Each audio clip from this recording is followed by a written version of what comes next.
Bienvenue à cette exploration des sources. Aujourd'hui, on plonge dans des documents assez provocateurs, hein. The Abstractionists Papers. Un truc qui nous pousse à repenser pas mal de choses sur notre esprit et la réalité. Oui, bonjour. C'est une approche qui part d'un constat assez partagé, je crois. Lequel? Malgré toute l'info, la technologie, on se sent souvent un peu fragile, confus, voire isolé, non? Ah oui, ça parle à beaucoup de monde, ça. Et ces textes, justement, ils essayent d'apporter une nouvelle clarté, une nouvelle grille de lecture. Avec cette idée centrale assez radicale, non? De deux espaces. Exactement. C'est ça le cœur du truc. Une distinction très, très nette entre deux domaines, si on veut. D'un côté, l'espace bleu. Ça, c'est le monde des faits, des interactions physiques, la causalité brute, quoi, indépendant de nous. Ok, le monde matériel, les événements. Voilà. Et de l'autre côté, il y a notre espace rouge. Notre espace rouge. Oui. Ça, c'est notre vécu, notre interprétation subjective de tout ça. D'accord, donc l'espace rouge, c'est un peu notre film intérieur personnel. Mes pensées, mes émotions, mes perceptions. C'est exactement ça. C'est le monde tel qu'on le voit, tel qu'il nous apparaît, nos sensations, nos croyances. Chaque personne vit dans son propre espace rouge, qui est unique, hein, construit par son esprit. Unique. Et un peu isolé, alors les textes parlent de voile rouge. Oui, c'est une image forte, comme si on était chacun dans notre bulle d'interprétation, même quand on interagit avec les autres. Hmm. Et cet espace bleu alors, si c'est le monde factuel, la vraie réalité, comment on y accède? On le voit jamais. Bah non, justement. C'est ça le point clé. On n'y accède jamais directement. C'est le domaine commun, où les choses se passent, les interactions causales. Les lois de la physique, les événements concrets. Tout à fait. Mais nous, on ne perçoit tout ça qu'à travers le filtre de notre espace rouge, de notre interprétation. D'accord, je vois.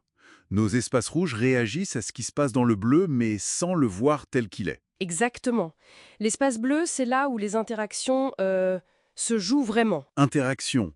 Et les documents utilisent un terme un peu technique, orthogonalité, pour décrire ce lien entre rouge et bleu. Oui, orthogonalité, ça peut faire un peu peur, mais c'est une métaphore en fait. Une métaphore, c'est-à-dire. Imaginez deux axes sur un graphique perpendiculaires.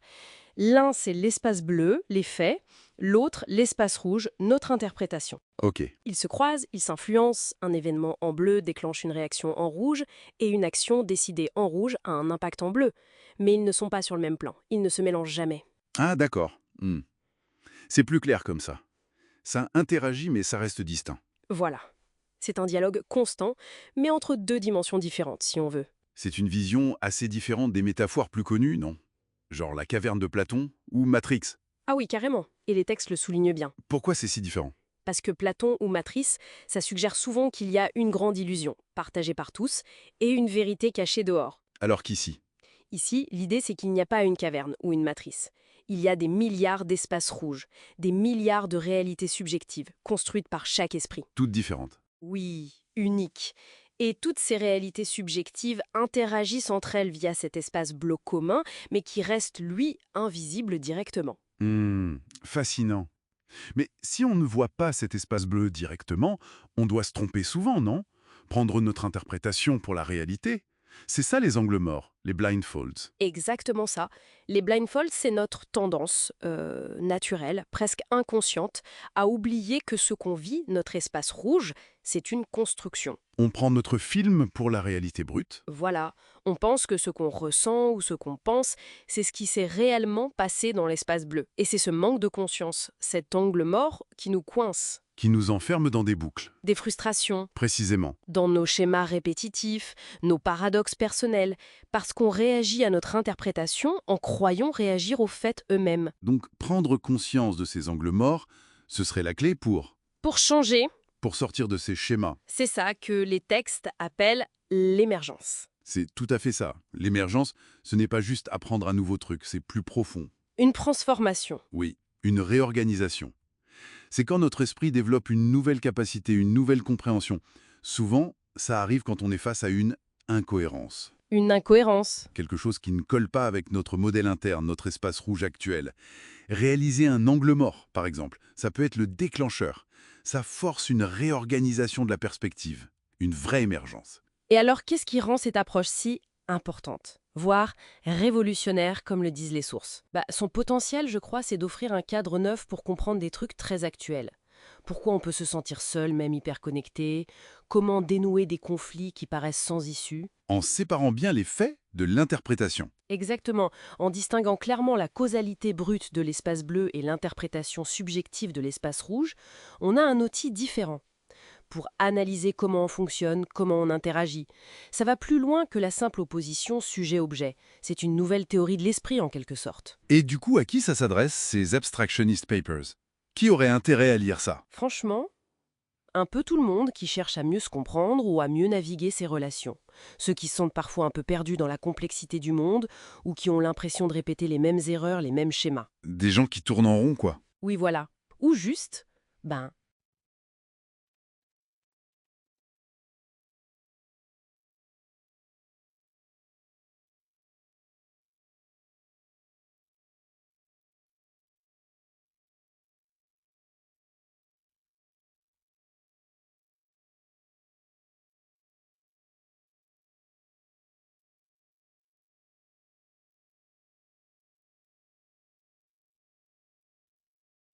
c'est clair que c'est dents.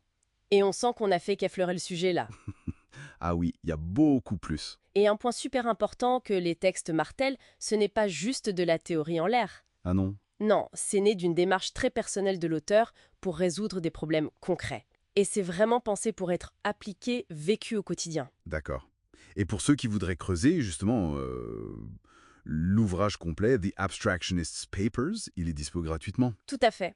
C'est en accès libre en ligne. Il suffit d'aller sur, www.welcometothe.bluespace.com. www.welcometothe.bluespace.com, facile à retenir. Oui, et là on peut télécharger le livre entier et continuer l'exploration de cet espace bleu et de l'espace rouge. Parfait. Alors, peut-être une petite question pour laisser mijoter tout ça. Si notre vécu est vraiment une construction interne, une réponse personnelle à ce monde causal, partagé mais invisible, qu'est-ce que ça change au fond? Qu'est-ce que ça pourrait changer à la façon dont on aborde, je sais pas moi, notre prochaine discussion un peu tendue ou même juste le petit vélo qui tourne dans notre tête? Excellente question pour finir. Ça laisse matière à réflexion, c'est sûr.